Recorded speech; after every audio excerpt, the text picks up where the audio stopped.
Hey you guys, it's your girl Dash coming back to you from Real Takes. Today I'll be doing a review of Black Lightning episode 9, The Book of Little Black Lies. This will be a review slash recap with spoilers included, so if you have yet to watch it and you rather watch it and see it for yourself, then you all need to exit this video. So from that, I'm just going to go ahead and move on. Now just a quick recap of episode 8. Of course, you saw a couple things did pop off. The simple fact that now Gamby finally told Jefferson how he understands what's happening, what's going on, whatever, and how much he did know. And also the situation with now Jennifer coming to a realization that she might have powers, something's wrong, something's not quite right. Now, exiting right into the first part of episode 9, you see Jefferson is just kind of working out, kind of working through his regressions. Like I said, he had a discussion with Peter Gamby because Lynn said, I think you need to talk to him. They had a quick confrontation. She was like, I don't feel like discussing this, or him, sorry, decided he didn't want to discuss it. He said it's best for me to talk to Jefferson, which he should be. And honestly, he should have done it a long time ago. It's been 30 years.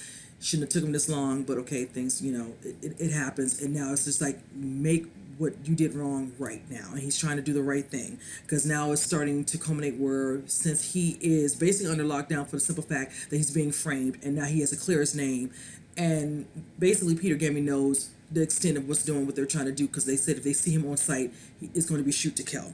So in the midst of him, working on, he's remembering the flashbacks of the discussion, all that, and it gets him a little fired up that he pushes the punching bag so hard, because he's just so upset. He feels slightly betrayed by a man that he considered like another father figure to him. So that is, kind of where we're dealing with him and their relationship right now. They're kind of not discussing, they're not talking. He's staying far away from him. He's just like, stay away from me and stay away from my family. Now, in regards to family, Jennifer is still trying to come to terms with what's going on. She's not to really understand what's going on. She's like, I did this. I'm like, is something wrong with me? Whatever. And of course, Anissa goes and they're like, no, there's nothing wrong with you. You're fine. I can explain to you what's really going on, whatever.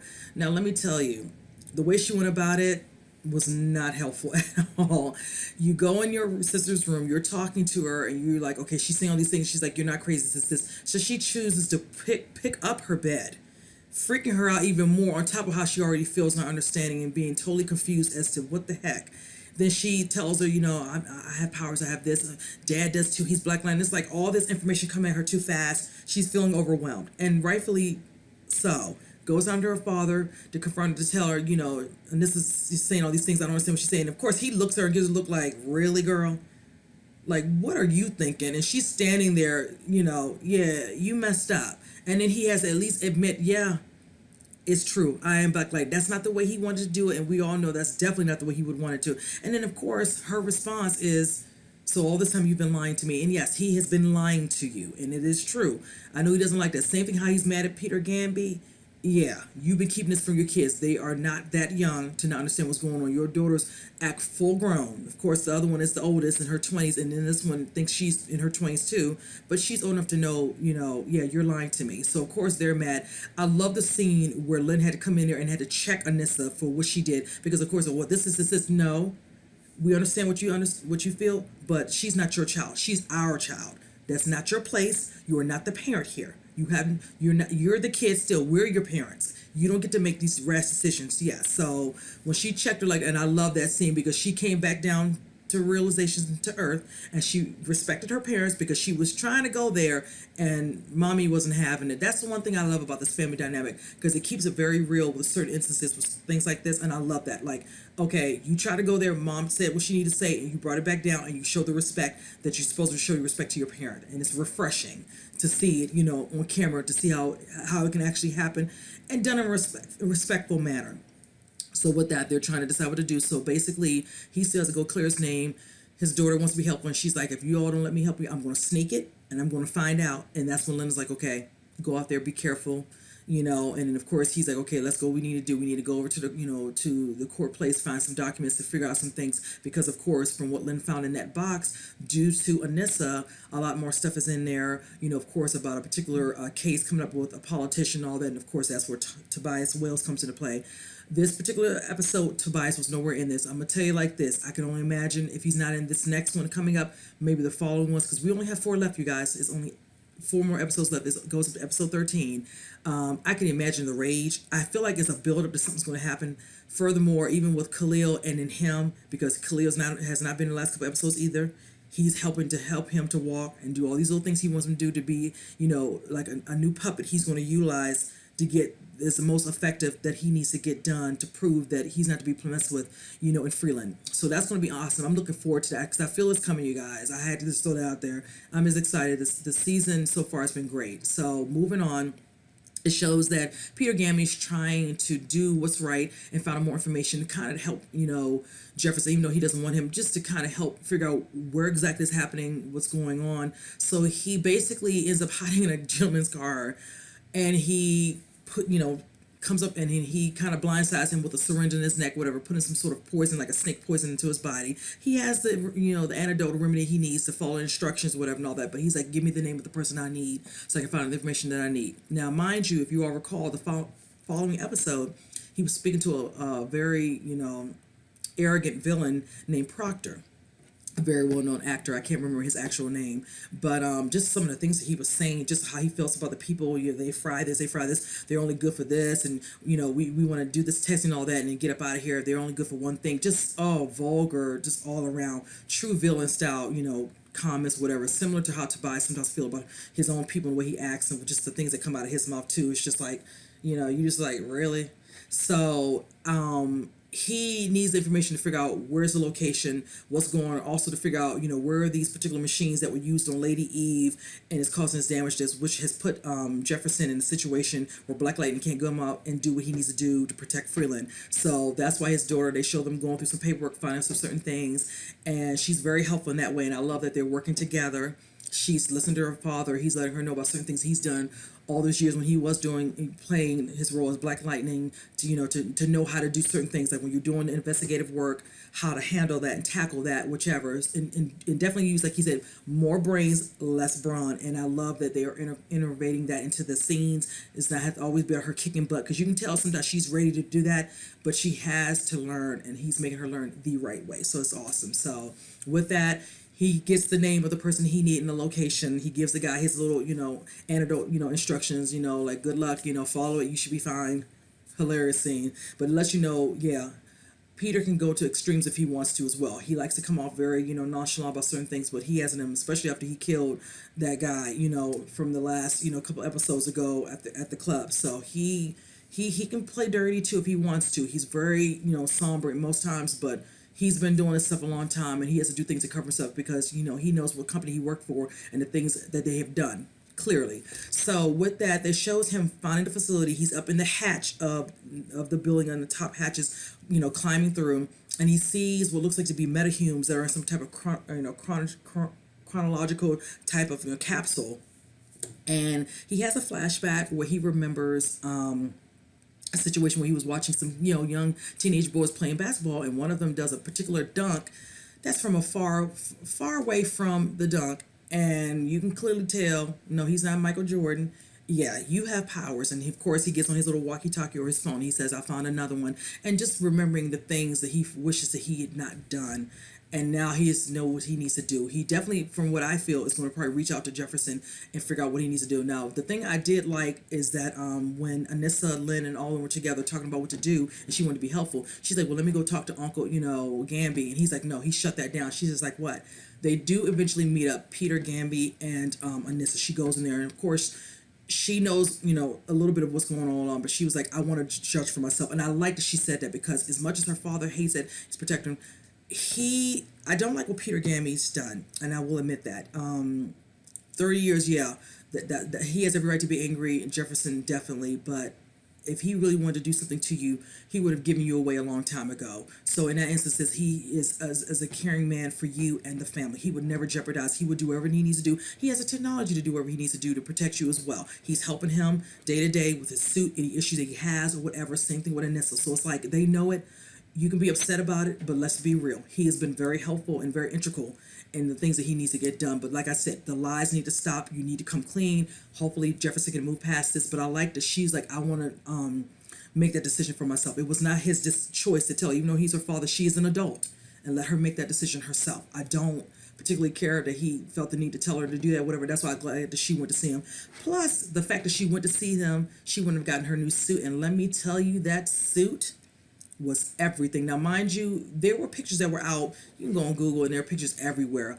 I wish that they'd never show that. I wish they kept the most of the promo posters where it was just them as his daughters in regular clothes, and we could have left the reveal until the actual episode instead of it floating around for us to see it. Because I would have loved to have seen it for my first time on the episode. But okay, it doesn't take away from it. But I just love him. Like, damn, look at that suit, and she looked badass. Excuse my language. That's the only way I can say it because she really did. I'm enjoying Anissa finding herself and doing what she needs to do. Now, back to Gamby. Of course, the information he gets, whichever. Of course, Jefferson finds out information with his daughter about a location, whichever. Now, Henderson's involved now.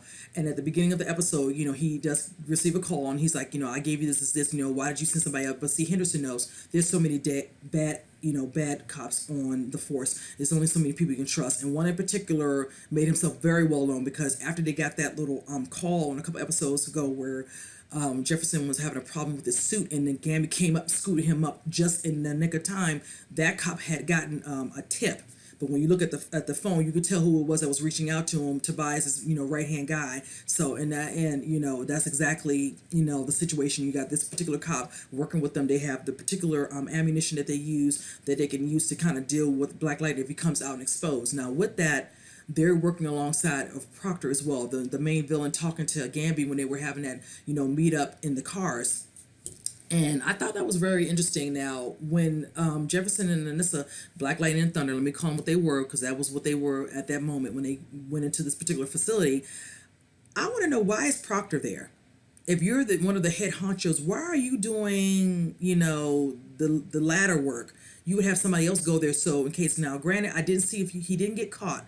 His doctor, I think something happened where the lights went on, and I think he got away, because I don't recall them, taking him away. I know that Henderson came in and he handcuffed the doctor who's probably been working with him with the green light. Don't know if he's been working against his will. I seriously doubt that. He probably paid him a very lucrative amount of money to use his expertise. But I thought it was really strange that Proctor would be there. I said, if you're supposed to be one of those main head honcho, guys from was it ASA or ACA, he said, for the name of the company, the government, whatever company he worked for, the past, why are you there? So I wasn't sure how I felt about that particular scene, but we'll see going forward. Gamby still has more information to tell. There's more stuff he needs to tell. So I'm hoping now that he has this information, he uploaded it and it showed, the metahumans, and it was quite a few of them. So this could set up a whole new thing where these would be more particular metahumans with abilities we'll get to meet, going forward. This could turn into definitely some other particular storylines within season 2. And good news, I did hear season 2 they were picked up for. I'm very excited for that. So like I said, moving to the next season, possibly even a spinoff, depending on whichever one they choose from. I'm not familiar with the comic books enough to know too much about this. I do have a friend from work that we talk about the episodes, and he's more in the know about this type of information. So it's always a good discussion with him about this. Now, speaking of Jennifer, after she confronts, her sister and her father and all that, and they had the little talk with Anissa about the way it could have probably been better handled, she has a moment with her mother. And I'm gonna tell you again, Lynn is something else. That whole scene was good, where she kind of had to check her, set her down, and I'm gonna tell you, it was such an emotional scene. Whoever the writer was of this episode did an awesome job, because she let it be known. Jennifer's like, I just want to be normal. She's tired of getting picked on at school. That little tacky uploaded video of her being called Becky. She just wants to go to school. She wants to go to college. She wants to get married, have babies. She just wants a regular life. She just felt so overly, emotional. She's like, I feel like a freak, and her mom just shut that down, like, no you're not, no you're not. And then when she was telling her how she would love to get married and have kids, and then she stopped and she's like, can I have kids? And you know what, I thought to myself, I said, I wondered, can they have kids? But then I keep understanding how this, came to be with them, but then I keep wondering about Jefferson. We still don't know a lot more about Jefferson and his powers and how they came to be truly as well. So that's another thing. This is so many layers and layers and layers where the show can continue on, which I love. So I just love that they had that moment. She talked to her, calmed her down. And then, Anissa came in her room, talked to her, and she showed her, she'd been checking up on her, doing some research. She's like, well, it looks like you have more fans than Dad. Thought that was a cute little scene. Then this guy's looking at a video she was looking at where he's like, she's cool with Thunder's awesome and all, but that backside, and she's like, really? But then I'm not surprised. I'm not going to get, into genders and how each of us act differently, but Really. But anyway, but it was funny. That scene was funny, and they were bonding again to get back kind of to the sisterly bond, which is nice to see. You know, they can move past that. And then I love the scene she had with her father. So I see, you know, this whole family dynamic on here is done so well. I love it, and just the episodes. It seems like every time an episode happens, it just gets better and better. I'm so happy this so-called this first season. I can almost feel like this whole season is going to just be a great season to the point where I already know when it comes out on DVD I'm going to buy it. So I can tell you guys I'm looking forward to episode 10. It should be awesome. I saw the preview for it. I'm looking forward to it. One other thing I want to say I enjoyed was the scene where they went to confront a guy in his office and they were in Mask of Barack and Michelle. That was hilarious. And then the comment he made, oh my God, it seems like it's always cliche. I voted for him both times. I remember that same comment that was made in Get Out, and the guy was like, I would have voted for him 3 or 4 times, another once or 2 more times, whatever. The guy said the girl's father said in Get Out. So I had to say that because I thought it was hilarious because I remember that was brought up in that particular movie. But yeah, the episode overall, you guys, was great. Loved it, loved it.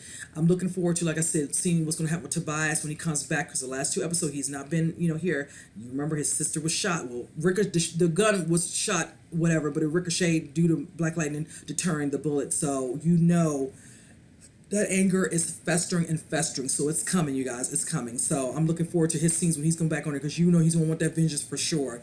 And I'm looking forward to Peter and Jefferson working through these issues and him eventually coming back. But like I said, he can forgive slowly, but he's never going to forget because that trust has been broken and it's going to take a minute for him to build that up. Something's going to have to happen for Jefferson to finally feel like, okay, Peter, I've made him somewhat suffering to the point that I've kind of distanced myself, but now I'm back, whatever, and all that. I just hope we don't lose him. I don't want to jinx anything, not to say I know anything because I don't, but I really hope he doesn't get hurt or anything happens to him, whatever. They really need him, and he's a very integral part of the overall dynamic, the things that go on in Freeland anyway, and then also this family first and foremost. So with that said, you guys, I hope you enjoyed my recap. I look forward to episode 10 next week, and with that said, you guys, I'll see you in the next review. Take care.